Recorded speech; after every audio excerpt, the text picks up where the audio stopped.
ভোটের পথ খুলল চট্টগ্রাম ২, ৪ ও শেরপুর ২ আসনের ধানের শীষের প্রার্থী সারওয়ার আলমগীর, আসলাম চৌধুরী এবং ফাহিম চৌধুরীর।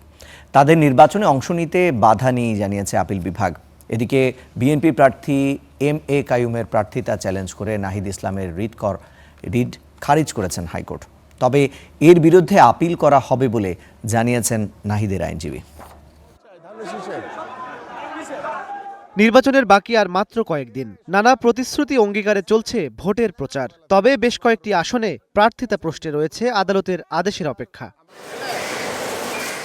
সবশেষ চট্টগ্রাম ২, ৪ ও শেরপুর ২ আসনের প্রার্থিতা সুরাহা হল আপিল বিভাগে। এতে ধানের শীষের প্রার্থী সারওয়ার আলমগীর, আসলাম চৌধুরী ও ফাহিম চৌধুরীর ভোট করতে আর কোনো বাধা থাকল না। তবে আপিল নিষ্পত্তি না হওয়া পর্যন্ত ওই আসনগুলোর ফল প্রকাশ করা যাবে না বলেও জানিয়েছে সর্বোচ্চ আদালত।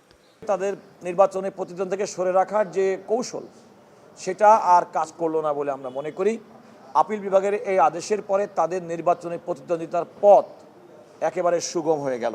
ইলেকশন চলবে, কিন্তু ওনার ইলেকশন রেজাল্টটা আমাদের এই আপিল শুনানি না হওয়া পর্যন্ত উইথহেল্ড থাকবে, পাবলিশ হবে না, কোনো ওনার ইলেকশন রেজাল্ট পাবলিশ হবে না। এদিকে ঢাকা ১১ আসনের বিএনপি প্রার্থী এম.এ. কাইয়ুমের প্রার্থিতা চ্যালেঞ্জ করে দায়ের করা নাহিদ ইসলামের রিট খারিজ করেছেন হাইকোর্ট। এতে তারও নির্বাচনে অংশ নিতে থাকল না আর কোনো বাধা। নিউজ পেপারে জানতে পারলাম যে উনি ভানুয়াতুর সিটিজেন।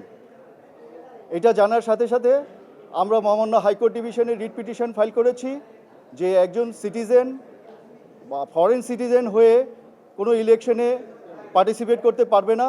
অনলাইনে সোশ্যাল মিডিয়াতে উনি বলেছেন, ফেসবুকে দেখেছেন যে জনাব কাইয়ুম সাহেব ভানুয়াতু নামক একটা দেশের নাগরিকত্ব গ্রহণ করছেন। আমরাও ফেসবুকের উপরে বিশ্বাস করাটা কতটা ঝুঁকিপূর্ণ এবং কতটা বিপজ্জনক সেটা দেখানোর জন্য আমরা দেখেছি, ফেসবুকে আমরা দেখেছি জনাব নাহিদ ইসলাম কোনো একটা দেশের নাগরিকত্ব গ্রহণ করেছেন। তবে এম.এ. কাইয়ুমের প্রার্থিতা বাতিল চেয়ে সর্বোচ্চ আদালতে আপিলের সিদ্ধান্তের কথা জানিয়েছেন নাহিদ ইসলামের আইনজীবী। ইমন মাহমুদ, স্টার নিউজ, ঢাকা।